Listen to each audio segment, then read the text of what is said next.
తిరుమల రెండవ ఘాట్ రోడ్లో పెను ప్రమాదం తప్పింది. AP03Z 5239 బస్సు తిరుమలకు భక్తులను రెండవ ఘాట్ రోడ్లో తీసుకువెళ్తుండగా మార్గమధ్యంలో బస్సుకు బ్రేక్ ఫెయిల్ అయి పెను ప్రమాదం జరిగింది. అయితే ఈ ప్రమాదంలో బస్సు క్రష్ బ్యారియర్ను ఢీకొనడంతో బస్సు ఆగిపోయింది. అయితే ఈ ప్రమాదంలో సుమారు 10 మంది భక్తులు గాయాలకు గురయ్యారు. అంటే ఈ ప్రమాదం జరిగిన వెంటనే సుమారు ఒక గంట పాటు తిరుమల ఘాట్ రోడ్లో బస్సుల రాకపోకలు అలాగే వాహనాల రాకపోకలు తీవ్ర అంతరాయం కలిగాయి.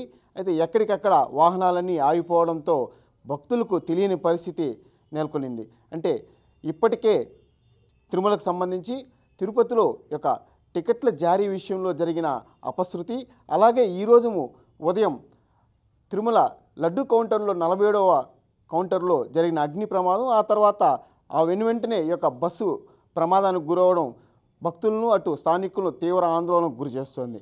అంటే తిరుమలలో అసలు ఏం జరుగుతోంది ఏమనే భయాందోళనలో కూడా భక్తులు ఉన్నారు. ఎందుకంటే ఇప్పటికే జరిగిన వరుసగా జరుగుతున్న ఘటనలు ఇందుకు తాత్కారణంగా నిలుస్తోంది. అయితే ఇక బస్సు ప్రమాదంలో ఎవరికి ఎలాంటి ప్రాణాపాయం కలగకపోవడంతో అటు అధికారులు ఇటు భక్తులు కూడా ఊపిరి పీల్చుకున్న పరిస్థితి. ఇప్పటికే క్షతగాత్రులను తిరుమలకు తీసుకెళ్ళి ఘాట్ రోడ్లో మధ్య భాగంలో జరిగిన ఈ ప్రమాదానికి సంబంధించి వెనక్కి రాలేని పరిస్థితి ఉండడంతో వారిని ముందుకు తిరుమల అశ్విని హాస్పిటల్కి తీసుకెళ్ళి వారికి వైద్య సేవలు కూడా అందిస్తున్నారు. దీనికి సంబంధించి ఇప్పటికే అటు టీటీడీ అధికారులు, ఇంజనీరింగ్ అధికారులు, ట్రాఫిక్ అధికారులు ఆ బ్రేక్ ఫెయిల్ అయిన బస్సును పక్కకు తీసే ప్రయత్నం కూడా చేస్తున్నారు. దీనికి సంబంధించి ఇప్పటికే సుమారు 2-3 కిలోమీటర్ల మేర వాహనాలు ఆగిపోవడం వల్ల తీవ్ర ట్రాఫిక్ జామ్ కూడా అయినట్లు తెలుస్తుంది. ఇలాంటి ఘటనలు జరగకుండా అటు టీటీడీ యంత్రాంగం కానీ అలాగే ట్రాఫిక్ కానీ గట్టి చర్యలు చేపట్టాలని కూడా భక్తులు కోరుతున్నారు.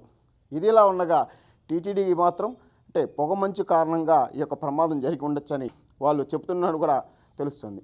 కెమెరామెన్ సురేష్తో నారాయణ, మెగా 9 టీవీ, తిరుపతి.